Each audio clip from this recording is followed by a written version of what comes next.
E nós queremos chamar aqui nesse palco ele que foi coordenador da Renovação Carismática Católica do Brasil, ele que é fundador da comunidade Javenice de Pouso Alegre, o Tatá. Com uma linda salva de palmas, seja bem-vindo, Tatá, falando para nós sobre o amor de Deus. Que o meu futuro Vem, Tatá, está nas mãos do meu Jesus, e vive está. um dia eu vou, Porque ele vive. É o Tatá, comunidade Javenice, Pouso Alegre, Minas Gerais. Que bom, Tatá, que você está aqui. Vive.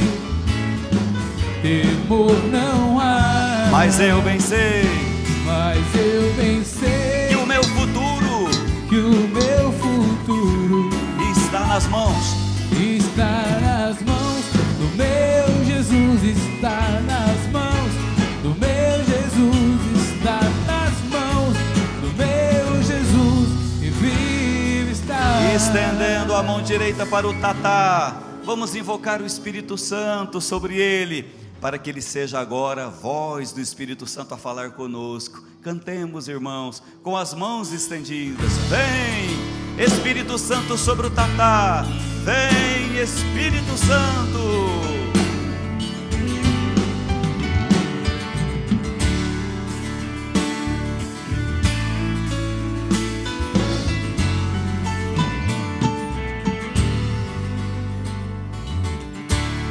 Espírito Santo, vinde orar em mim.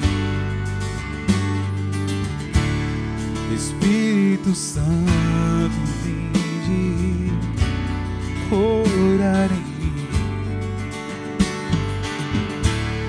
Espírito Santo, vinde falar em mim.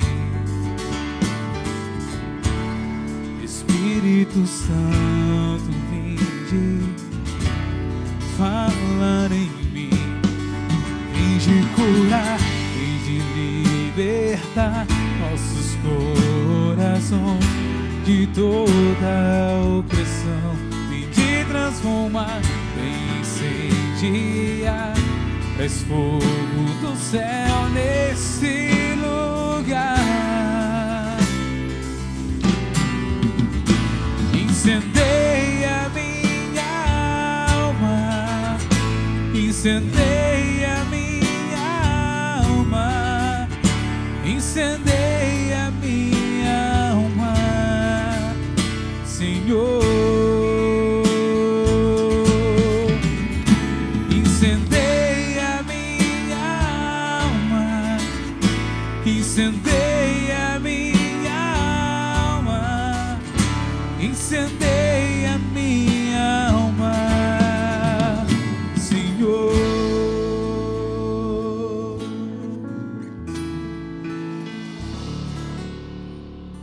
Louvado seja nosso Senhor Jesus Cristo.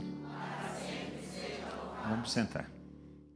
É uma alegria estar com vocês nessa tarde, nesse Louvemos o Senhor. Hoje é 19 de março, dia de São José, dia também de aniversário da minha cidade. Eu sou de Itajubá, sou de Minas, da Diocese de Pouso Alegre, e dia 19 de março é dia de fundação da nossa cidade. Então, nossa cidade hoje está fazendo aniversário. Eu aproveito para mandar um abraço para a turma que está lá, em Itajubá, nosso aniversário. E também nós estamos na Quaresma. E eu ficava pensando o que a gente poderia refletir no dia de hoje, dia de São José, nesse contexto quaresmal. E, sobretudo, pelo tema e que pediram que eu refletisse com vocês, que é sobre o amor de Deus. Como juntar Quaresma e o amor de Deus? Na realidade, a Quaresma é esse tempo de preparação para a grande celebração do amor de Deus. Porque o que nós celebramos na Páscoa, que é o centro da nossa fé, morte e ressurreição de Jesus Cristo, na realidade é uma expressão, ou é a celebração desse grande mistério do amor de Deus por nós. Porque o que a Sagrada Escritura nos traz de grande novidade ou de grande notícia é exatamente isso. Deus nos ama de verdade. Por que Deus nos ama? Porque Ele é amor, Ele não pode fazer uma outra coisa senão amar. é do seu ser, é da sua realidade, é aquilo que ele é. Portanto, o que ele pode fazer, ou aquilo que ele faz, é amar. Portanto, todo gesto de amor, tudo aquilo que Deus faz, é uma expressão do seu amor. E ele manifesta esse amor criando as coisas. Ele criou todo o universo. Todas as coisas que existem, visíveis e invisíveis, como o nosso catecismo diz, todas as coisas que existem, existem porque Deus é amor. E ele criou por amor, para expressar o seu amor. E dentro dessa obra de criação de Deus, ele cria o homem. Cria o homem por quê? Nos cria por amor, para que a gente pudesse participar de uma maneira especial daquilo que ele é, da sua vida, que é o amor. Por isso Deus nos cria por amor e para o amor. E a felicidade do homem está exatamente em participar desse amor dele. Esse amor que ele manifesta em nossa criação, esse amor que ele manifesta em toda a criação, e ele quer que a gente participe desse amor. E essa participação no amor de Deus é a nossa felicidade. Nós fomos criados para viver o amor de Deus, para viver no amor de Deus, e dessa maneira ser feliz, porque Deus nos ama. O que nós vemos hoje em dia no mundo, infelizmente, não é uma felicidade, não é expressão do amor, porque nós vemos hoje em dia, cada dia mais, a violência, a morte, a falta de sentido. Parece que o homem perdeu o rumo da vida, e isso tem levado o homem a buscar caminhos de felicidade que não são o caminho do amor de Deus. O homem tem buscado a felicidade nas drogas, no poder, na violência, na busca do prazer sem limites, na ostentação da vida. E isso tem conduzido o homem a uma angústia que caracteriza esses tempos modernos. Esses tempos que nós vivemos hoje, que é chamado de pós-modernidade, ou modernidade contemporânea, na realidade é um tempo de angústia, e alguns filósofos chamam até de tédio, esse período que nós vivemos, que parece que o homem não é feliz. E porque não é feliz, ele busca a felicidade nas outras coisas. Mas por que ele não é feliz? Porque não experimenta em si o amor de Deus, porque ele não percebe que Deus o ama. E Deus nos ama. Apesar de tudo, Deus nos ama. Embora muitas vezes estejamos aí machucados, magoados pela vida, enfrentando dificuldades familiares, profissionais, mas Deus nos ama. E a prova disso é que, apesar de todas essas coisas, Ele continua criando cada dia para nós o dia, cria cada dia mais oportunidades para nós nos realizarmos, continua nos amando, apesar de todos os nossos erros, apesar de nós termos recusado o seu amor logo no começo. Porque a explicação para essa infelicidade que nós vivemos hoje é dada lá no começo da Sagrada Escritura, quando a gente vê que o homem criado por amor, colocado por amor no paraíso, para viver essa relação de amor com Deus, esse homem pecou. Ele escolheu um outro caminho, escolheu o caminho de si mesmo e não o caminho de Deus. Porque o homem, para viver o amor, foi chamado na liberdade, porque o amor supõe a liberdade. Por que o amor? A gente imagina muitas vezes que o amor é uma batedeira no coração, é uma emoção, é um sentimento diferente, né? Quando a gente começa a namorar, a gente ama a nossa namorada, a gente tem aquela batedeira no coração, quando segura a mão da namorada e fica, só suspira, né? E aí acho que a felicidade é só isso, só essa emoção, só esse sentimento de presença. Não. O amor é desejar o bem para o outro, escolher o bem para o outro. O amor, na realidade, ele nasce na decisão humana, nasce na nossa vontade, nasce na nossa liberdade. Quando nós escolhemos o outro, quando fazemos o bem para o outro, quando nós desejamos a felicidade do outro e não a nossa felicidade. Isso é amor. Então, o homem chamado para o amor, criado e chamado para amar, ele teve que ser criado com liberdade, porque sem essa liberdade que está na nossa vontade, é impossível amar, porque sem a liberdade você não escolhe o outro. E, infelizmente, o homem na liberdade, chamado para o amor de Deus, para viver o amor de Deus, o homem escolheu a si mesmo, não escolheu a Deus. Escolheu a sua própria vontade, escolheu fazer o seu próprio projeto. E quando o homem escolhe seu próprio projeto por liberdade, recusando-se ao amor de Deus, o homem se coloca longe de Deus. E longe de Deus não existe felicidade, porque Deus é amor. Longe de Deus não existe possibilidade de ser realizado, porque Deus é amor.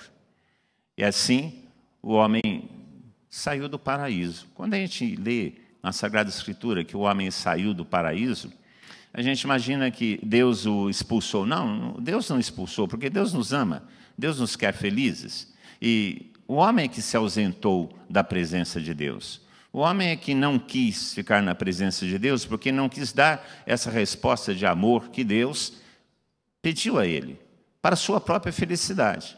E aí, por conta dessa liberdade, por conta de não responder ao amor de Deus, o homem mergulha no pecado, que é a negação do amor de Deus. E é esse pecado cometido pelo homem de maneira livre, no começo da nossa vida, no começo da era humana, esse pecado construiu esse mundo que nós estamos vendo. Um mundo de violência, um mundo de descaso, um mundo de desamor. Aquilo que o Papa São João Paulo II chamava de civilização de morte, a civilização da infelicidade, que é consequência do pecado do homem, que é simplesmente recusar-se ao amor de Deus. Mas porque Deus é amor, e São João que diz isso, Deus é amor, ele não sabe fazer uma outra coisa senão amar. Então Deus continua amando o homem, continua desejando o bem do homem, continua desejando a felicidade do homem. E vai tentar convencer o homem dessa necessidade de voltar a ele, essa necessidade de voltar ao seu amor, durante todo isso que nós chamamos de Velho Testamento, quando manda os seus profetas, quando resgata o povo da escravidão do Egito, para que o homem pudesse voltar novamente ao seu amor e dessa maneira ser feliz. Porque, na realidade, é isso que a gente busca o tempo inteiro, ser feliz.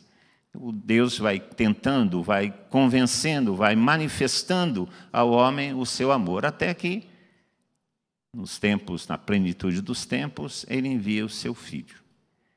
O seu Filho que veio para nos salvar, como expressão do amor de Deus.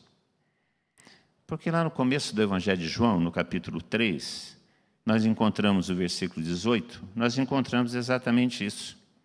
De fato, Deus amou tanto o mundo que deu o seu Filho único para que todos que nele crer não pereça, mas tenha vida eterna. Pois Deus enviou o seu Filho ao mundo não para condenar o mundo, mas para que o mundo seja salvo por ele. Diante de todo o pecado do homem, diante de todo o desastre que o homem cometeu com sua liberdade, Deus continua amando o homem. E para resgatar o homem da infelicidade que ele mesmo fabricou, ele envia o seu Filho único, que morrendo por nós, resgata-nos do pecado.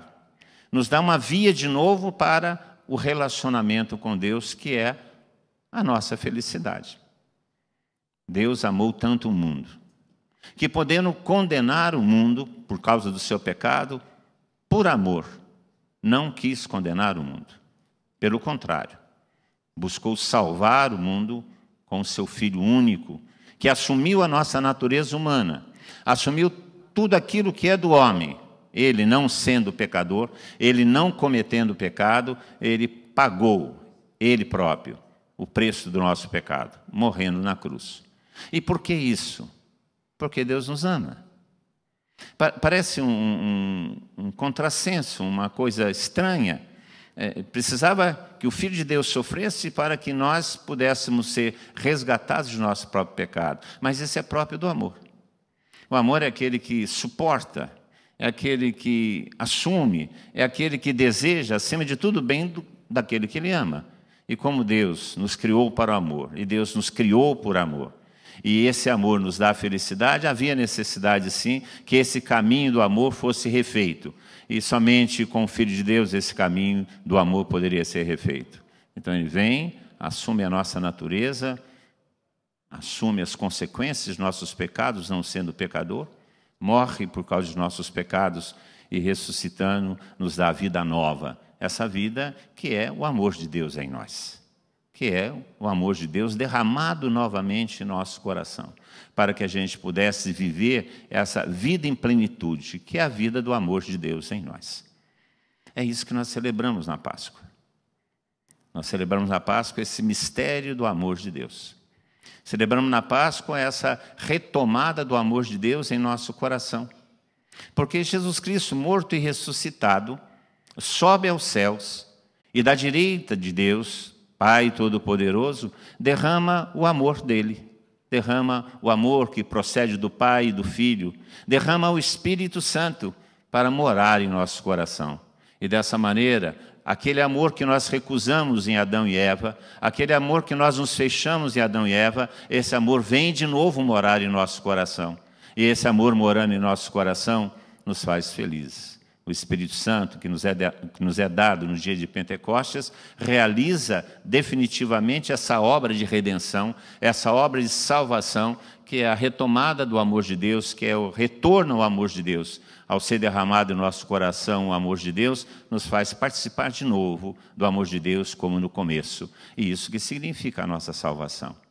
Agora, porque o amor de Deus mora em nosso coração, porque foi derramado em nosso coração, porque Jesus Cristo nos concedeu esse amor, nos deu esse direito, agora a nossa vida tem sentido. Agora a nossa vida tem uma razão de ser. Nós não estamos mais perdidos e podemos, então, construir um mundo de felicidade, um mundo de bem, como é da vontade de Deus. Por isso que a Páscoa é a celebração do amor de Deus. E a Quaresma, que é esse período que nós estamos vivendo, na realidade é uma preparação para essa celebração. É uma preparação que nós devemos fazer em nosso coração para experimentarmos de novo essa graça de salvação, que é a graça do amor de Deus derramada em nosso coração. Esse amor que nos é manifestado em Jesus Cristo de maneira plena. Porque se nós quisermos olhar, perceber, experimentar como é o amor de Deus por nós, é só contemplarmos a cruz. Na cruz, Jesus Cristo mostra, é assim que Deus ama a cada um. É assim, até o fim, dando a sua própria vida, amando porque Ele é amor. Amando sem merecermos, porque nós não temos mérito nenhum, porque em nós só existiu o pecado. Amando porque Deus é amor. E Deus não sabe fazer uma outra coisa senão amar. Esse amor de Deus manifestado em Jesus Cristo é o amor primeiro. Esse amor de Deus manifestado em Jesus Cristo é um amor apesar de.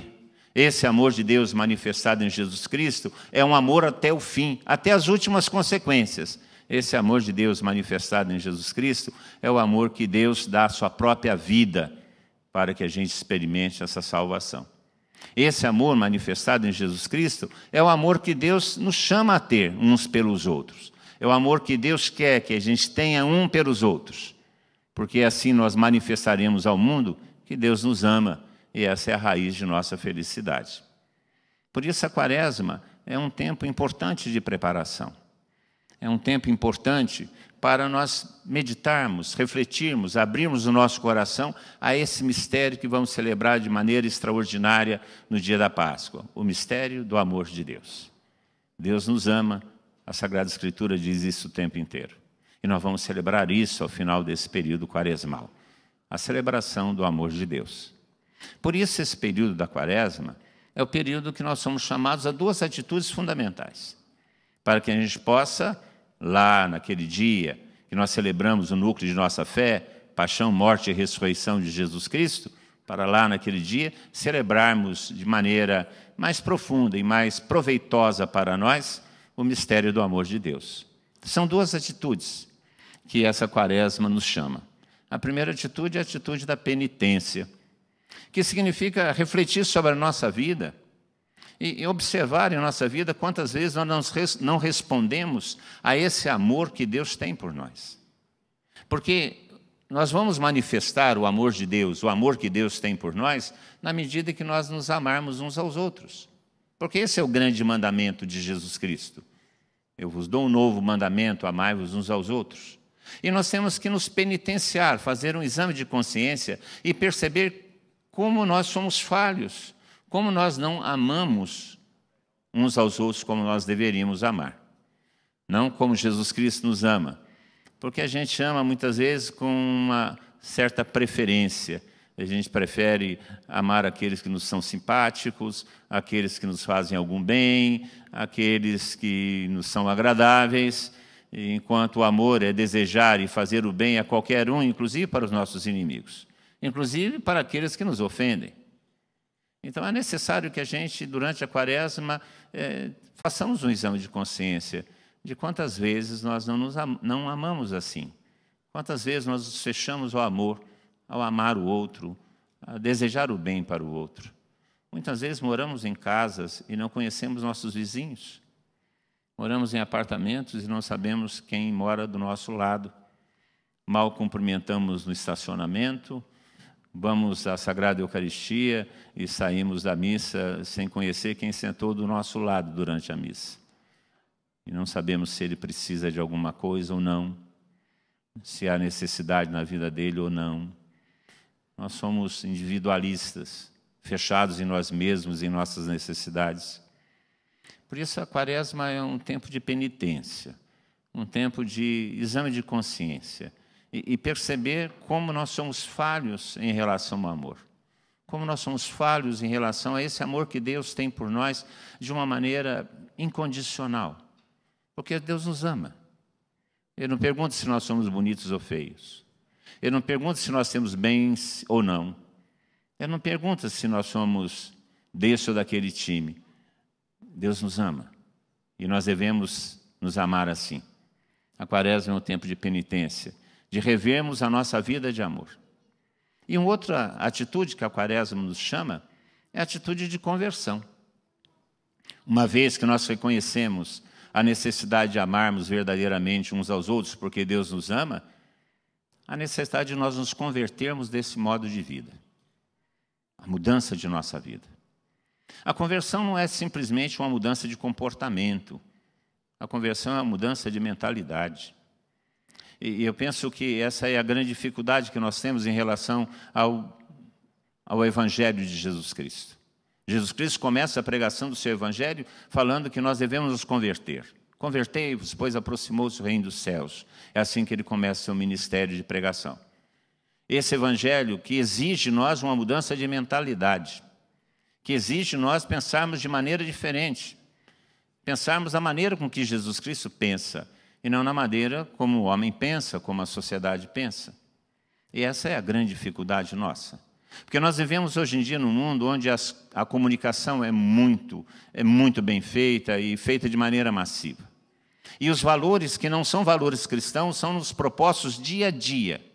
E sem querer, a gente vai acabando por assumir esses valores, vivenciando esses valores e tendo essa mentalidade que é uma mentalidade avessa ao próprio Evangelho de Jesus Cristo. A mentalidade do mundo de hoje é uma mentalidade de buscar vantagem, buscar poder, buscar aquilo que nos interessa e não aquilo que desinteressa aos outros. Essa mentalidade de busca de poder, de prazer, de individualismo, de egoísmo, produziu isso que nós estamos vendo aí. Todo dia que a gente abre o jornal, todo dia que a gente liga a televisão para ver o noticiário, a gente vê para onde nós estamos caminhando. Dia após dia, escândalo e mais escândalo. Agora esse escândalo da alimentação, que nos atingiu violentamente. Por que isso? Porque o homem não muda a sua mentalidade. Porque o homem tem uma mentalidade voltada simplesmente para os seus benefícios, e não voltada para o amor, que é o bem do outro. Tem uma mentalidade voltada para os bens desse mundo. Bens que nós não vamos levar, bens que vão permanecer aqui na Terra. Essa mentalidade de achar que nós somos o centro do mundo, quando na realidade o centro é Deus, é Jesus Cristo. Achar que nós somos capazes de produzir a nossa segurança, quando nós não temos segurança em nada. Essa mentalidade materialista, hedonista, secularizada, que está penetrando em nossa sociedade e muitas vezes penetrando em nossos filhos, aí nas nossas escolas, muitas vezes, que não ensinam mais o temor a Deus, que não ensinam mais o temor à família, que não ensinam mais o amor à família, que não ensinam mais a obediência aos pais. Nós estamos mergulhados numa mentalidade cada vez mais dessacralizada, cada vez mais secular, longe de Deus. Essa mentalidade penetra o nosso comportamento. E a conversão é exatamente isso, a mudança dessa mentalidade, porque a mentalidade cristã é avessa à mentalidade do mundo. E as propostas de Jesus Cristo são propostas que são contraditórias com o mundo. É interessante. Esses dias eu conversava com uma pessoa lá na nossa comunidade e perguntava para ela se ela queria ser feliz. E ela me disse com todas as letras: sim, quero ser feliz.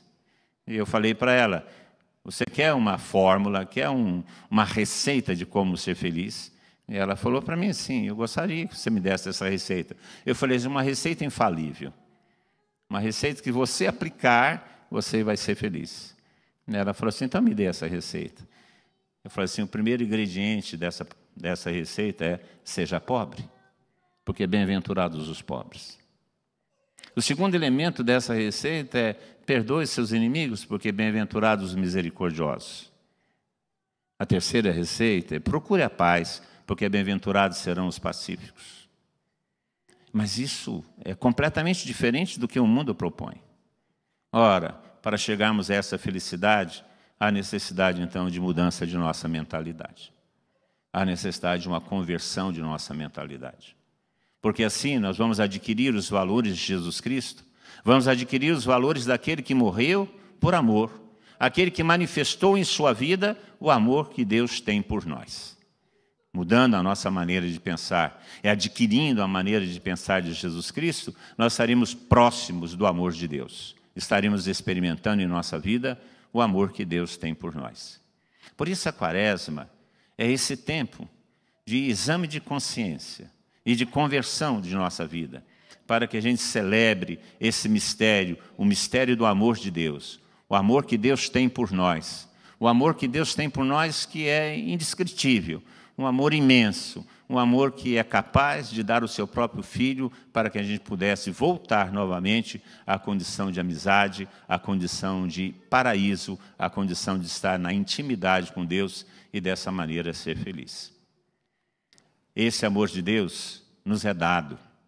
Nós podemos nos amar verdadeiramente uns aos outros, podemos viver a vida de Cristo como Ele desejava, porque assim é viver o amor de Deus. É possível isso, porque o amor de Deus foi derramado em nosso coração. Jesus Cristo morrendo, ressuscitando, subiu ao céu e 50 dias depois, Ele derrama o seu Espírito Santo, que vem morar em nosso coração. São Paulo, na sua carta aos Romanos, fala isso. O amor de Deus foi derramado em nosso coração pelo Espírito Santo que nos foi dado. Esse amor que Deus tem por nós, agora não está só em Deus, agora também mora em nosso coração. E isso é possível porque celebramos o mistério da Páscoa. Isso é possível porque celebramos o mistério do amor. O amor de Deus mora em nosso coração. E assim podemos perceber de uma maneira experiencial que Deus nos ama. E se Deus nos ama e percebemos o seu amor em nós, nós podemos nos amar uns aos outros verdadeiramente. Amar de verdade uns aos outros. Assim cumprirmos a vontade de Deus, seremos felizes, porque nós estaremos dentro do amor de Deus que nos faz felizes. Porque é o nosso destino. Deus não nos criou para a infelicidade. Deus não nos criou para a frustração. Deus não nos criou para o sofrimento, pelo sofrimento. Deus nos criou para sermos felizes. E só seremos felizes se vivermos no seu amor. Esse tempo de Quaresma é um tempo propício para isso, para nos prepararmos, para termos uma experiência de salvação. É uma experiência do amor de Deus em nosso coração. Vamos rezar pedindo isso. Fecha seus olhos um momento, coloca a mão no seu coração e perceba na sua vida quantas vezes Deus manifestou o seu amor. Quantas vezes, em seu desespero, na sua tristeza, Deus agiu, manifestou o seu amor. Quantas vezes Deus tocou o seu coração, quantas vezes Deus tocou sua família, quantas vezes Deus veio em consolação de suas dores, e quantas vezes nós não fomos fiéis a esse amor. Quantas vezes nós também falamos não, como nossos pais, Adão e Eva, falaram no início de todos os tempos. Nós falamos não, e porque falamos não a Deus, nós caímos na infelicidade. Ficamos longe de seu amor. Que Deus derrame sobre nós agora, nesse momento, o seu Espírito Santo, que venha tocar em nosso coração e curar de todas as feridas, de todas as nossas mágoas, de todos os nossos maus sentimentos que nos impedem de experimentar verdadeiramente seu amor. Que Ele nos cure com sua presença, presença que já está em nosso coração pelo Espírito Santo que nos foi dado, que nos faça experimentar e dessa maneira nos convencer verdadeiramente do seu amor. Um amor que é superior a tudo, um amor que não considera os nossos pecados, um amor que não leva em consideração a nossa infelicidade, a nossa infidelidade, porque Deus nos ama e Ele é amor, e por isso Ele quer que a gente experimente sua presença em nós. Peça ao Senhor, certo de que Ele derramará o seu Espírito Santo, e aí nós teremos uma experiência verdadeira daquilo que a Bíblia vem nos dizer, que Deus nos ama e nos ama de verdade. Bendito seja o teu santo nome, Senhor. Bendito seja o teu santo nome.